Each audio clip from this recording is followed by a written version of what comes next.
Alibaba used to be a kid's storybook, but one company completely changed the meaning of that word. Today, it's all about Alibaba Group Holdings. So, open sesame.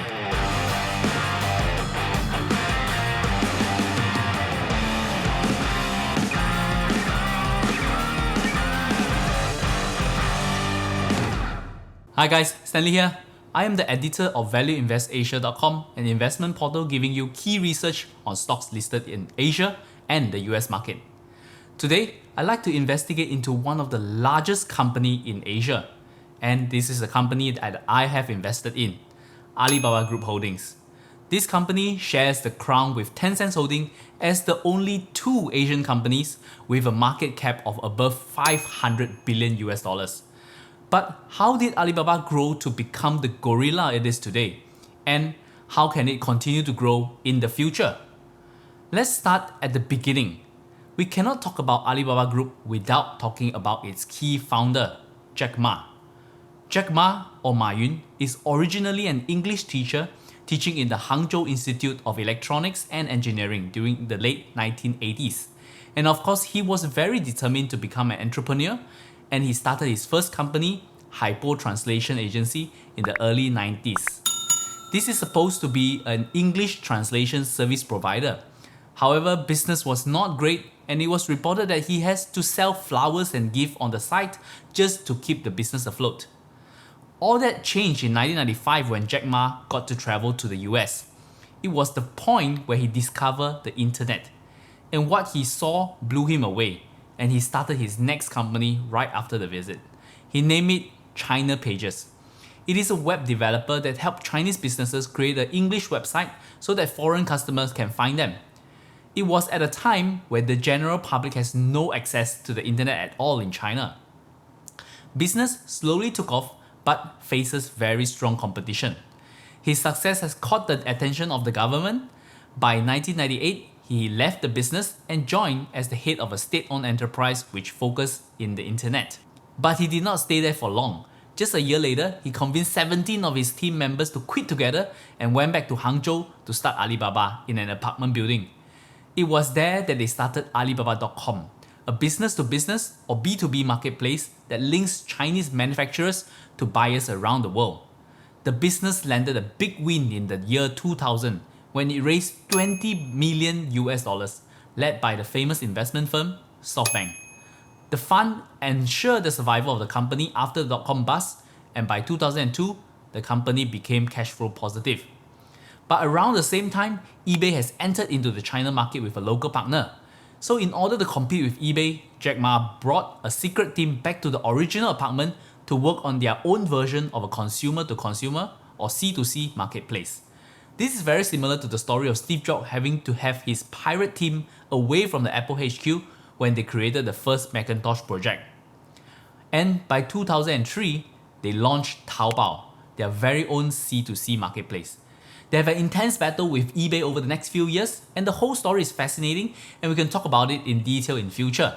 But the end result was that eBay lost and withdrew from the Chinese market. Taobao then became the default C2C platform in the country. And this is around the same time that Alibaba created a very valuable aspect of their business, Alipay. The success of their company led to the IPO in 2007 on the Hong Kong Exchange. However, at that time, they only listed the B2B platform, Alibaba.com, while keeping Taobao and Alipay within their private holdings. The listing of Alibaba.com though did not go very well, partly due to a global financial crisis a year later, and they delisted the company a few years after. Over the next few years, Alibaba Group continued to add more and more innovation into their products and services. They created a B2C marketplace called Tmall or Tianmao to allow brand owners to sell directly to consumer. Then the whole group finally went public in 2014 on the New York Stock Exchange. Yet again, the listing have some controversial as Alibaba spun off Alipay before the IPO and kept it out of the listed company. And when they finished restructuring the business, Alipay was parked under Ant Financials, and Alibaba Group would only have a 33% economic benefit from the valuable fintech. However, investors mostly forgave the company as they continued to show strong growth after the IPO. revenue increased from 52.5 billion renminbi in 2014 to close to 500 billion renminbi in the last 12 months. Profit also increased significantly from about 23 billion renminbi to more than 170 billion renminbi over the same period. In 2019, Alibaba Group did a secondary listing on the Hong Kong Stock Exchange. So today, you can invest in the Alibaba Group either through the US market or from the Hong Kong market. It is important to note that they don't really trade in the same unit. Each US share is actually worth 8 Hong Kong shares.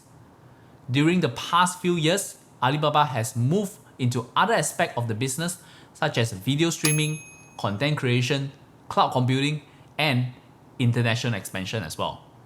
Alibaba is one of the top investment firms in the country, backing many popular startups as well. Today, I see Alibaba Group as more than just a proxy to the technological sector in China, but rather a proxy to the whole economy of China. And as I'm quite optimistic about the long-term growth of China, I end up investing in Alibaba Group together with Tencent Holding to gain exposure to that. Today, Alibaba is an important part of the Chinese economy as it creates millions of jobs for China, and it is sitting very well into the country's plan of becoming a consumer-led economy. The growth of most of its major business segments such as e-commerce, cloud computing, Alipay, entertainment, and international expansion are far from over. It has become a company that investors just can't ignore. I am invested in Alibaba Group, and I could see myself still invested in it for many more years to come. But what is your view of the company? Let me know your thoughts in the comment below. Anyway, that's it from me. My name is Stanley. Till we meet again, invest safely.